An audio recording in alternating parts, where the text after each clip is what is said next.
와이프가 세상을 떠난 지 5년 허전한 일상에 익숙해질 즈음 나는 다시 사랑을 느꼈습니다. 그것도 나보다 35살 어린 여자에게서요. 주변에 비난? 많았죠. 하지만 그녀는 맑고 순수해 보였고 무엇보다 내 곁을 진심으로 따뜻하게 채워주는 사람이었어요. 그래서 저는 모두의 반대를 무릅쓰고 재혼을 선택했습니다. 하지만 그 애가 숨기고 있던 진짜 비밀을 알게 된 그날 제 심장이 멎는 줄 알았습니다. 그럼 오늘의 사연 시작하겠습니다. 아버지, 오늘도 병원 다녀오셨어요? 큰아들이 퇴근길에 들렀다가 던진 인사치레 같은 말. 나는 그 말에 그냥 고개만 끄덕였지.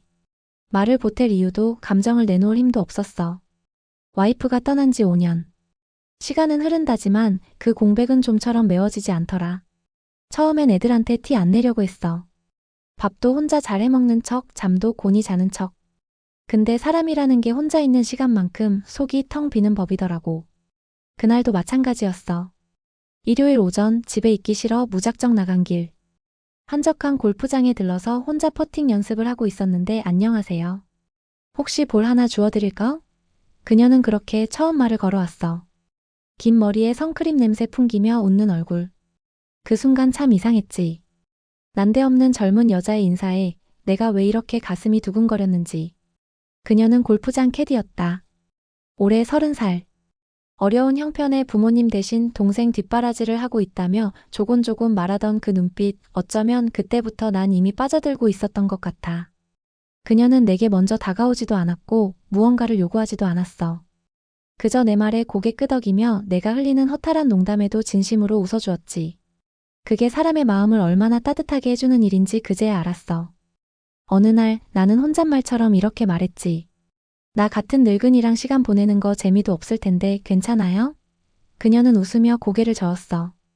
나이 숫자는 중요하지 않아요. 저는 그냥 선생님이 편해요. 진짜 좋은 분이신 것 같아서. 그날 밤 나는 잠이 오지 않았어. 창밖을 바라보며 죽은 아내 사진에 조심스레 물었지. 나 이 사람을 좋아해도 되는 걸까? 그렇게 몇 달이 흘렀고 나는 주변의 만류를 무릅쓰고 그녀에게 정식으로 청혼을 했어. 그녀는 울었어. 두 손으로 내 손을 꼭 붙잡으며 감사합니다만 수없이 반복했지. 그때 난 진심으로 믿었어. 이 사람이라면 내 남은 인생을 함께 걸어도 후회 없겠구나 하고. 그런데 그렇게 아름다웠던 시작이 어떻게 이렇게 뒤틀릴 수 있었을까? 그녀가 숨기고 있던 그 진짜 비밀을 알게 된 날, 난 정말 내 심장이 멎는 줄 알았어. 결혼식은 조용히 치렀다. 양가 가족 몇 명, 골프장에서 친하게 지내던 직원들 몇 명. 자식들은 처음부터 반대했지. 아버지, 진짜 그 여자 믿으세요? 세상에 공짜는 없어요. 나는 듣는 척만 하고 넘겼다. 아들이 걱정하는 건 알지만 그 애는 다르다고 믿고 싶었거든. 난 사랑이 아니라 평안을 선택한 거야. 그 애는 내게 말없이 따뜻함을 줬으니까. 재혼 후 한 달쯤 지나자 집안의 공기가 바뀌기 시작했어. 이상하리만치 말을 아끼고 전화할 땐 꼭 방 안에 들어가 문을 닫더라. 그리고 늘 가던 골프장도 그만두겠다고 했어. 왜? 거기서 일하는 거 좋아했잖아. 이젠 새로운 시작하고 싶어요. 이 집에만 집중하고 싶어요. 처음엔 감동했지. 하지만 마음 어딘가엔 작은 의문이 맴돌았어. 그러다 어느 날, 나는 그 애가 없을 때 거실 테이블 위에 놓인 작은 서류 봉투를 발견했어. 보험 변경 안내 처음 보는 이름의 보험사였다. 서류를 펼쳤을 때 내 이름으로 가입된 생명보험이었고 수익자는 그녀였다. 그 순간 등골이 서늘해졌지. 이거 뭔가 잘못된 거 아냐? 그날 저녁 나는 아무 말도 하지 않았어. 대화는 평소처럼 흘러갔고 그녀는 평온한 얼굴로 내 옆에 앉아 있었다. 며칠 뒤 나는 서랍을 정리하다가 작은 수첩 하나를 발견했어. 그녀가 자주 쓰던 메모장이었지. 호기심 반, 불안 반. 나는 그 메모장을 열어봤어. 앞부분엔 장보기 목록, 요리 레시피 같은 게 적혀 있었지만 중간쯤 가니까 사진 한 장이 툭 떨어졌어. 그 사진엔 젊은 남자 하나가 담겨 있었고 그 옆에 서 있는 그녀. 뒷배경은 모텔 간판. 그리고 사진 뒷면엔 이런 글씨가 적혀 있었어. 2022.10 13 아저씨랑 끝나면 연락 줘. 나는 그 자리에 얼어붙었다. 아저씨? 머리가 쭈뼛섰다. 온몸이 찬물에 던져진 듯 숨도 안 쉬어졌어. 그녀가 누군가에게 아저씨라 불리는 사람과 함께 모텔에 있었던 거고 그 상대에게 끝나면 연락 주겠다고 남긴 거라면 설마 그 아저씨가 나. 그날 밤 나는 그녀에게 아무 말도 하지 못했다. 그녀는 평소처럼 따뜻한 저녁을 차려줬고 내 어깨에 기대어 TV를 봤다. 하지만 나는 눈을 감을 수 없었어. 그의 온기가 이젠 차갑게 느껴졌으니까. 다음 날 나는 몰래 사설 흥신소를 찾았다. 이 여자 최근에 누굴 만나는지 내 뒷조사를 하고 있는 건 아닌지 조용히 알아봐 주세요. 며칠 후 그곳에서 전화가 왔다. 조사 결과 나왔습니다. 보시고 마음 단단히 먹으셔야 할 겁니다. 보시고 마음 단단히 먹으셔야 할 겁니다. 그 말만 남긴 채 흥신소 직원은 서류 봉투 하나를 내밀었다. 나는 한참을 들여다보다 떨리는 손으로 봉투를 열었지. 첫 장은 사진이었다. 그녀. 그리고 그 젊은 남자. 내가 본 모텔 사진 속 그 남자였다. 하지만 이번엔 그 사진 밑에 이름이 적혀 있었어. 김도윤. 1989년생. 현재 무직. 과거 사기 전과 3범. 전과 내용 로맨스 스캠, 금융 사기, 고령자 대상 투자 유도 등 숨이 턱 막혔다. 내가 본 그대로였다면 그녀와 그 남자는 함께였고 그녀는 그 남자의 파트너였던 거다. 다음 장엔 통화 내역. 그리고 계좌 흐름. 그녀 명의의 계좌에서 김도윤이 쓰던 계좌로 주기적으로 빠져나간 금액들. 500, 700, 300만 원 매달 빠져나가는 돈이 수천만 원이었다. 이게 다 내가 준 생활비에서 나간 거였던 거야? 나는 입술을 깨물며 서류를 덮었다. 이 모든 게 의심이 아닌 증거로 내 앞에 놓이니 그제야 모든 퍼즐이 맞춰지더라. 사랑? 평안? 나 자신이 우스워졌다. 그녀의 말투, 눈빛, 손길 하나하나가 전부 연극이었다니. 하지만 그보다도 나를 향해 웃어주던 얼굴을 기억하고 있다는 게 더 끔찍했어. 그날 밤 나는 그 애가 잠든 사이 조용히 그 사진들과 서류를 꺼냈다. 그리고 거실에 조용히 앉아 그녀를 기다렸지. 새벽 1시가 넘어서야 그녀가 안방문을 열고 나왔다. 어휴, 무슨 일로 안 주무세요? 나는 말없이 테이블 위 서류를 손가락으로 툭 건드렸어. 그녀의 눈이 한순간에 굳어졌다. 이거 뭐예요? 이제는 나한테 물을 입장은 아니지 않겠어? 그녀는 아무 말도 하지 못했다. 도윤이라는 남자. 너랑 모텔에서 찍힌 사진. 매달 빠져나간 돈들. 내 이름으로 든 보험. 그 남자와 주고받은 메시지들. 내가 하나하나 읊을 때마다 그녀의 얼굴은 점점 하얘졌고 입술이 파르르 떨리기 시작했지. 그게 아니에요. 그건 전부 뭐. 설명할 수 있다고? 내가 널 믿어주길 바래. 그녀는 결국 주저앉아 울기 시작했어. 미안해요. 처음엔 정말 그런 의도로 접근한 거 맞아요. 근데 살면서 선생님이 진짜 좋은 분이라는 걸 알았고 정말 좋아졌어요. 진심이었어요. 그 눈물. 그 손. 그 표정. 어딘가 처음 내가 그 애에게 끌렸던 그 순간과 겹쳐 보였다. 하지만 나는 눈을 감았다. 그 진심이란 게 어떻게 사람을 죽일 뻔하게 만들 수 있지? 그녀는 끝내 아무 말도 하지 못했고 나는 조용히 자리를 떠나 안방 문을 닫았다. 그날 밤 내 심장은 조용히 무너져 내렸고 한 사람을 믿고 싶었던 내가 가장 깊이 무너졌던 순간이었다. 그녀는 내 앞에서 무릎을 꿇었다. 울음 섞인 목소리로 계속해서 말했지. 처음은 정말 의도였어요. 근데 지금은 아니에요. 전 진짜 선생님을 나는 손을 들었다. 그 말 더는 듣고 싶지 않았어. 그만하자. 난 네가 한숨 자는 동안에도 내 마음이 무너지는 걸 봤어. 그녀는 입을 다물었고 거실엔 정적만 감돌았지. 그날 나는 짐을 싸서 며칠간 딸네 집에 머물렀다. 딸아이는 아무 말도 하지 않았지만 밥상을 차릴 때마다 조심스러운 눈치가 느껴졌어. 아마 다 알고 있었겠지. 그녀에 대해 불편함을 말하려다 말았던 순간들이 있었으니까. 3일째 되던 날 내 휴대폰으로 한 통의 전화가 걸려왔다. 김도윤이 맞습니까? 아니요. 저는 혹시 이 번호의 사용자가 최근 김도윤과 통화하거나 관련 있으신가요? 경찰입니다. 숨이 턱 막혔다. 무슨 일입니까? 금융 사기 및 보험 관련 혐의로 지명 수배 중인 김도윤 씨의 계좌 추적 중 이 번호가 다수 연관되어 확인 중입니다. 저는 피해자입니다. 그럼 가까운 경찰서로 오셔서 정식 진술 부탁드립니다. 진술을 마치고 나오는 길. 나는 공황처럼 가슴이 두근거렸어. 이게 내 인생에 일어날 일인가?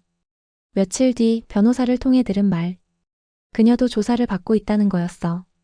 내가 아는 그녀는 그 남자의 하수인이었지만 경찰은 정식 공범으로 볼 수도 있다고 했지. 그리고 또 하나. 김도윤이 그녀를 이용했다는 정황도 일부 드러나고 있습니다. 실제로 폭언, 협박 녹음 파일이 있습니다.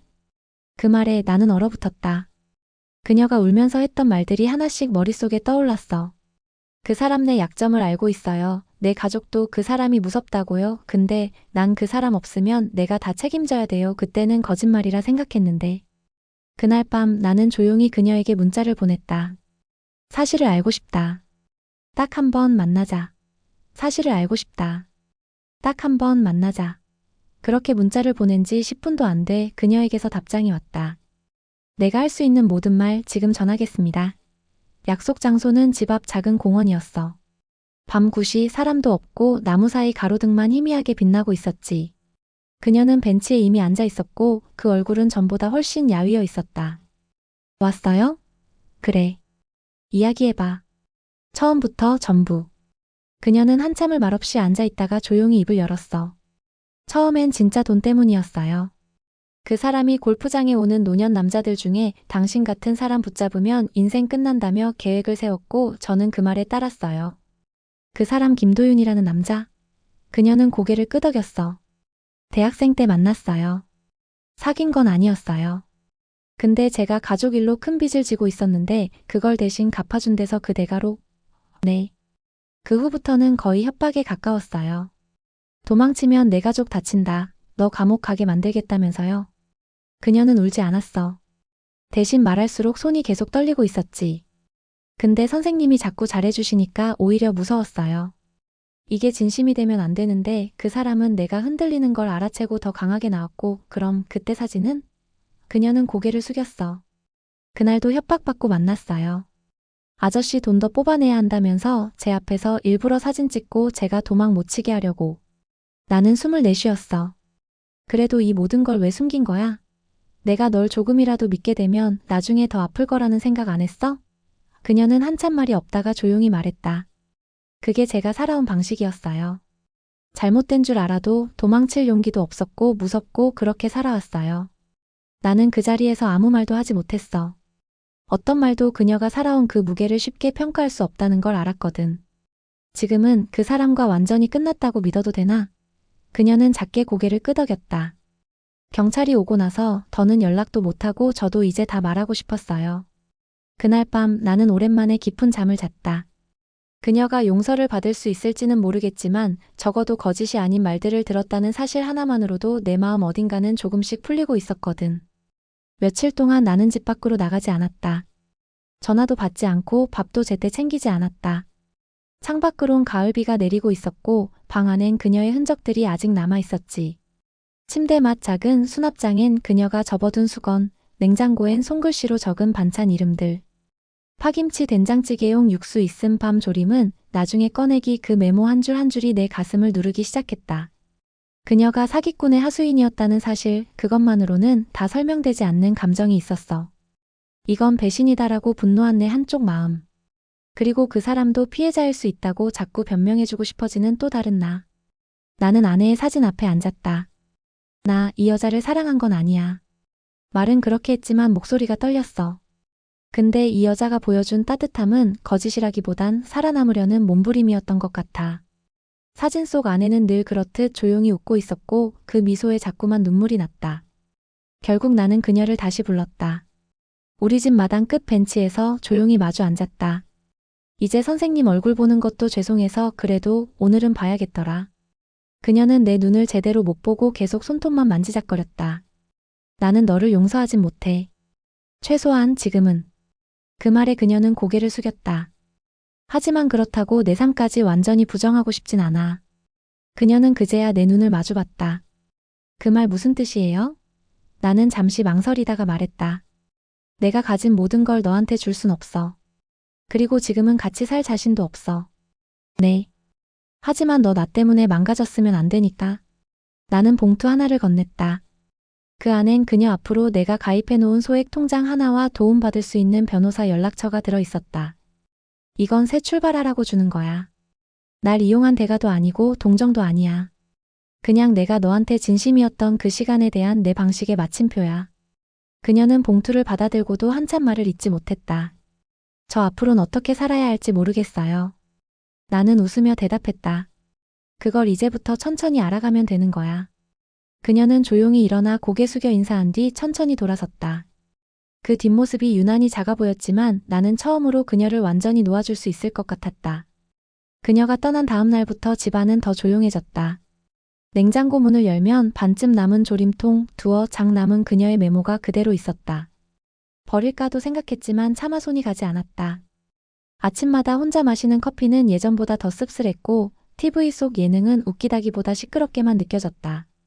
그래도 이상하게 마음 한구석이 덜 흔들렸어. 그녀가 울면서 말하던 마지막 표정. 저 이제 어떻게 살아야 할지 모르겠어요. 그 말이 계속 귓가에 맴돌았기 때문일까? 시간은 흘렀고 겨울이 왔다. 그녀는 연락하지 않았고 나 역시 먼저 소식 전하지 않았다. 그런데 그해 12월 연말이 다가오던 어느 날 우체통에 익숙한 손글씨로 된 편지 한 통이 꽂혀 있었다. 보낸 사람 정하윤. 그녀였다. 떨리는 손으로 봉투를 열었다. 조심스레 펼쳐든 편지엔 정갈한 글씨로 한 줄 한 줄 그녀의 마음이 담겨 있었지. 선생님께 처음 편지를 씁니다. 이걸 보낼까 말까 수십 번 망설였어요. 혹시 선생님 마음에 다시 상처를 드리는 건 아닐까 싶어서요. 그날 이후 저는 변호사님 도움받아 정식으로 진술했고 김도윤은 구속되었습니다. 법적으로는 피해자로 인정받았지만 제 마음은 여전히 죄인입니다. 그리고 이제는 정말 제 삶을 제대로 살아보고 싶습니다. 편지는 계속되었다. 선생님께 받은 마지막 봉투는 저에게 처음으로 누군가가 날 믿어준 경험이었습니다. 그 따뜻함이 제가 사람답게 살 수 있게 만든 유일한 증거였습니다. 마지막엔 짧은 문장이 적혀 있었다. 이름이 아닌 삶으로 기억되는 사람이 되고 싶어요. 언젠가 진심으로 인사드릴 수 있는 날이 오기를 바랍니다. 정하윤 드림. 나는 그 편지를 조용히 접어 아내의 사진 옆 작은 서랍 속에 넣었다. 그리고 처음으로 그녀를 떠올리며 미소 지어봤다. 하윤아 그래 잘 살아라. 이제 정말 너도 너 자신으로 살아. 계절은 다시 봄으로 바뀌어 있었다. 긴 겨울을 지나나는 여느 때처럼 공원 벤치에 앉아 있었다. 햇살은 부드럽고 꽃잎은 바람 따라 날리는데 나는 여전히 혼자였다. 그런데 그날은 좀 달랐다. 내 앞에 조용히 걸어와 선 사람 하나. 모자에 얼굴 반쯤 가린 채 나를 조심스레 바라보는 그녀. 혹시 선생님 맞으시죠? 나는 고개를 들었다. 하윤이? 그녀는 미소 지었다. 지나가다 정말 우연히 봤어요. 선생님일 것 같아서 그냥 인사 한번 드리고 싶었어요. 나는 자리에서 천천히 일어났다. 그래 잘 지냈어? 네. 작년 말부터 쉼터에서 일해요. 아이들 공부 도와주고 청소도 하고 그녀의 얼굴은 예전보다 훨씬 건강해 보였다. 우리는 잠깐 함께 걸었다. 예전처럼 말이 많지는 않았지만 침묵이 어색하지도 않았어. 하윤아. 네. 그때 말했던 거 기억해? 뭐요?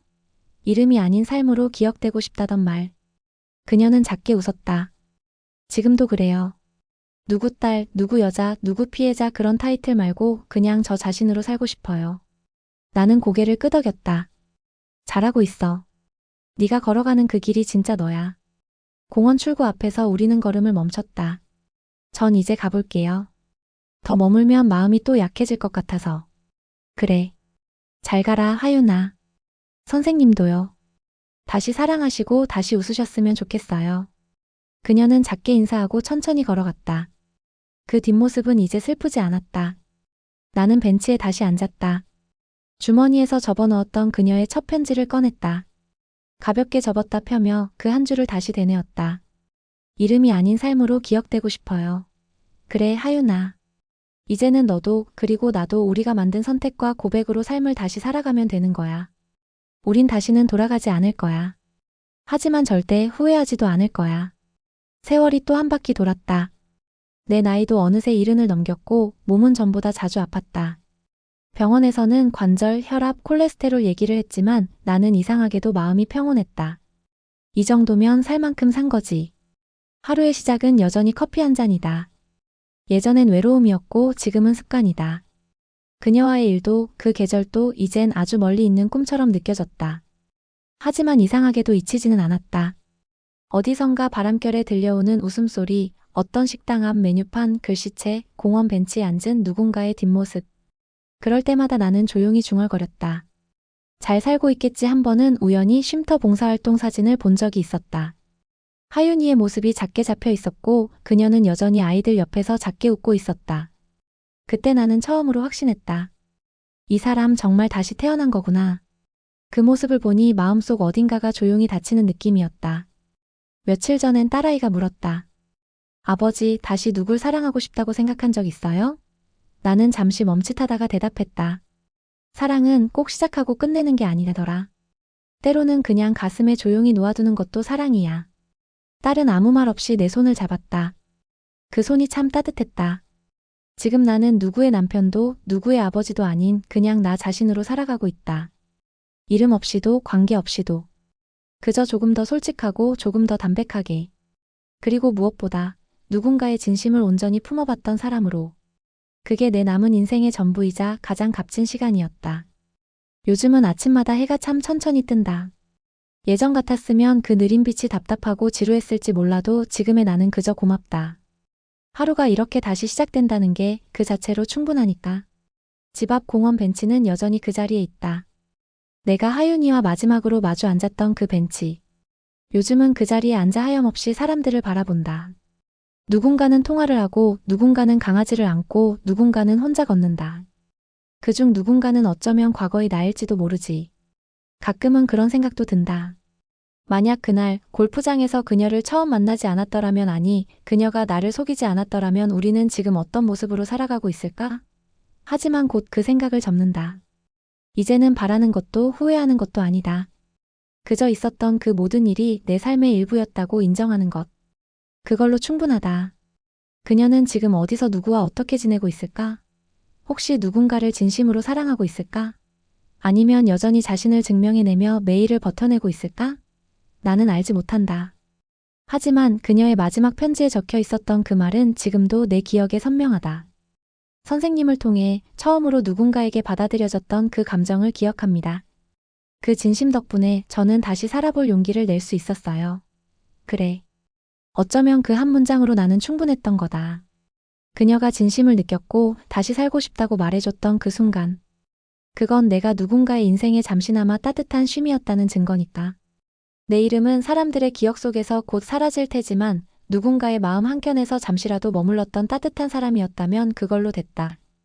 그리고 오늘도 나는 그 벤치에 앉아 햇살을 맞는다. 누군가 내 옆에 앉을지는 모른다. 하지만 그건 중요하지 않다. 지금 나는 내 인생을 조용히 그리고 꽤 잘 살아냈다고 스스로에게 말해줄 수 있으니까. 이렇게 이야기의 마지막 장을 덮습니다. 우리가 살아가는 이유는 누군가를 통해 사랑을 알고 또 누군가로부터 용서를 배우는 여정일지도 모릅니다. 이 사연이 누군가의 마음에 조용한 위로가 되었기를 바랍니다. 시청해주신 여러분 진심으로 감사합니다. 이 이야기가 마음에 와닿으셨다면 구독과 좋아요 한 번씩 그리고 댓글로 응원해주세요. 여러분의 응원은 더 좋은 이야기로 돌아옵니다. 지금까지 미소 한 줌 이야기였습니다. 감사합니다.